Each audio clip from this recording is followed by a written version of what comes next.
अब fifth question देखिए। Fifth question है, एक समकोण त्रिभुज की ऊंचाई उसके आधार से 7 कम है और कर्ण 13 सेंटीमीटर है, अन्य भुजाएं ज्ञात करो। तो आधार को मान लिया हमने, आधार से तुलना दे रखी है इसकी, तो हमने आधार को मान लेना है कि मान लो आधार x है और ऊंचाई 7 कम है, 7 कम कर देना है, इसमें से x माइनस 7 कर देना, और कर्ण 13 दे रखा है। अब समकोण त्रिभुज है तो हम जानते हैं पाइथागोरस की प्रमेय लग सकती है। पाइथागोरस प्रमेय क्या होती है? कर्ण का वर्ग बराबर लंब का वर्ग प्लस आधार का वर्ग। कर्ण ये होता है समकोण के सामने वाली भुजा कर्ण होती है, और नीचे वाले को हम आधार ले लेते हैं, तो इधर वाला लंब हो गया। यहाँ मान रख दिया AC square plus equal BC square plus AB square. कर्ण AC है और लंब BC है और ये वाला आधार AB है। अब इसके मान भर दिए, कर्ण 13 दे रखा है तो हमने 13 लगा दिया, 13 का वर्ग हो गया बराबर आधार है लंब, ये लंब है BC हमारा, x माइनस 7, ये वाला लंब हो गया हमारा x माइनस 7, और आधार है x, इसकी स्क्वायर कर दी। अब यहाँ ये क्या होगा, a minus B whole square वाला जो है सूत्र लगेगा इसमें, तो a square plus B square minus 2ab, ये a का स्थान लेगा, ये b का, और ये x स्क्वायर ऐसे ही उतरेगा, और यहाँ 13 का वर्ग करेंगे, 13 गुणा 13 169। अब जब 169 आ गया इधर, और यहाँ एक x स्क्वायर और 7 का वर्ग किया, 7 सते 49, और 2 गुणा x गुणा 7 है तो ये आ गया 14x माइनस का और प्लस x स्क्वायर। अब 169 को भी हम दूसरे पक्ष में ले आएंगे तो दूसरे इधर वाले पक्ष में 0 हो जाएगा। 2x स्क्वायर ये आ गया और ये 14x आ गया माइनस का, और इसमें से इसको घटा देंगे तो माइनस का 120 आ गया। अब मैंने क्या किया, 0 को इधर लिख दिया, ये सबको इधर लिख दिया, तो चिन्ह में कोई अंतर नहीं आएगा इसका, कि दोनों पक्षों में चिन्ह बदलता है तो अंतर नहीं आता है। तो 2x square minus 14x minus 120 बराबर 0। अब 2 कॉमन ले सकते हैं हम यहाँ से, तो यहाँ बच जाएगा x स्क्वायर, यहाँ से 2 का भाग किया, 2 सत्ते 14, 2 का भाग किया 60 आ गया। फिर इस 2 को दूसरे पक्ष में ले गए तो 0/2 हो गया, 0 हो गया। अब हमारे पास आ गया x square minus 7x minus 60 बराबर 0।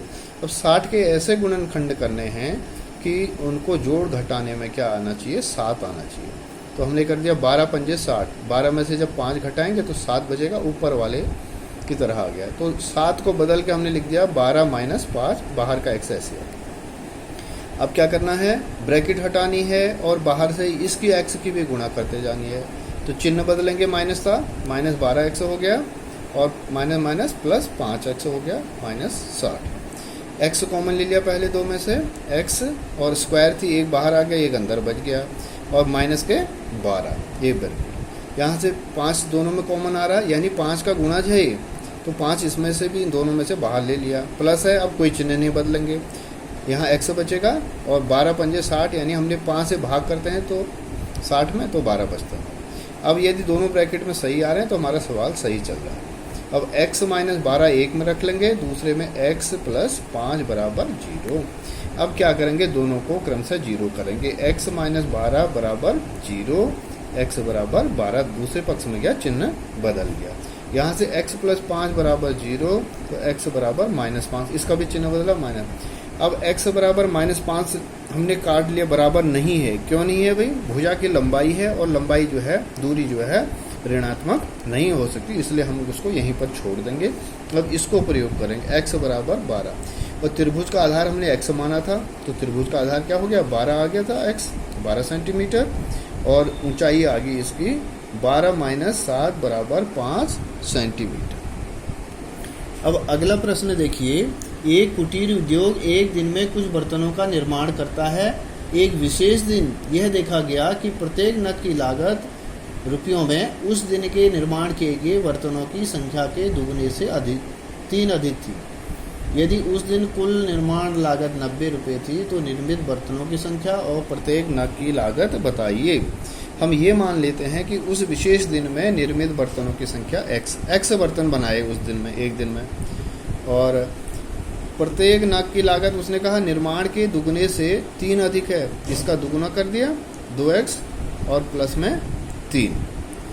अब निर्मित बर्तनों की लागत, कुल लागत कितनी हो जाएगी, जितनी संख्या थी और जो रेट था एक नग की लागत जो थी उसकी क्या कर देंगे, गुणा कर देंगे, x गुणा और ये आ जाएगा 2x प्लस 3, x के अंदर गुणा करेंगे 2x स्क्वायर हो जाएगा और 3 से करेंगे 3x हो गया। अब प्रश्न में क्या दिया है, कुल लागत दी है हमको 90 है, तो इसको 90 के बराबर रख देंगे। 2x square plus 3x minus 90, अब 90 को इधर ले आएंगे माइनस हो जाएगा बराबर 0। अब 90 के गुणनखंड करने हैं और 90 और इसकी 2 की गुणा करने 180 हुआ, तो 180 के ऐसे 2 भाग करने हैं जिनको जोड़ने घटाने पर कितना आना चाहिए, 3 आना चाहिए और गुणा करने में 180। तो 15 माइनस 12 करेंगे तो 3 आएगा और 15 12 की गुणा करेंगे 180 आएगा। तो यहाँ पर हमने 3 हटा के क्या लिख दिया, 15 माइनस 12, बाकी ये ऐसे उतरेगा, ये ऐसे उतरेगा। अब इसका जो है ब्रैकेट हटाना है और x से गुणा होनी है यहाँ से, और बाहर चिन्ह है प्लस का है, कुछ नहीं बदलेगा, ऐसे ही रहेगा। ये आ जाएगा 15x माइनस 12x 90। अब इन दोनों में कॉमन आया x, यहाँ से बच गया 2 और एक x बच गया अंदर 2x, और x बाहर आ गया, यहाँ बचा 15 प्लस का। अब इन दोनों में माइनस दिख रहा है तो माइनस कॉमन ले लिया। अब ये 6 के पहाड़े में जा रहे हैं दोनों, 6 के गुणज हैं ये, तो 6 से भाग कर दिया, 6 कॉमन ले लिया, तो 6 से जब भाग गया 12 में, 6 दूनी 12 और x भी बच गया।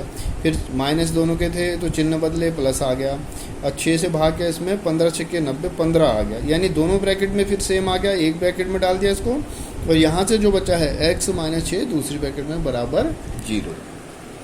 अब इनको फिर क्रम से 0 करना है आपने, तो 2x प्लस 15 बराबर 0, x बराबर माइनस 15 दूसरे पद से मिलेंगे और 2 बटे में जाएगा, ये आ जाएगा x बराबर माइनस 15 बटे 2, और दूसरा आ गया x माइनस 6 बराबर 0, तो x बराबर 6 आ गया। अब यहाँ से माइनस मिल गया, फिर वही पहले प्रश्न की तरह है कि माइनस में नहीं ले सकते, दूरी है, सॉरी इस प्रश्न में क्या है, इनकी संख्या है, तो संख्या ना तो बटे में होगी इनकी और ना माइनस में होगी, इसलिए संख्या आ गई 6। तो उस दिन विशेष दिन में जो है निर्मित बर्तनों की संख्या जो हमने x मानी थी, ये क्या कितनी निकल गई, 6, और प्रत्येक नग की लागत क्या है, 2x प्लस 3 था हमारे प्रश्न में, तो 2 गुणा 6 12 हो गया, प्लस 3 12 प्लस 3 15। तो ये एक्सरसाइज आपकी कंप्लीट होती है 4.2।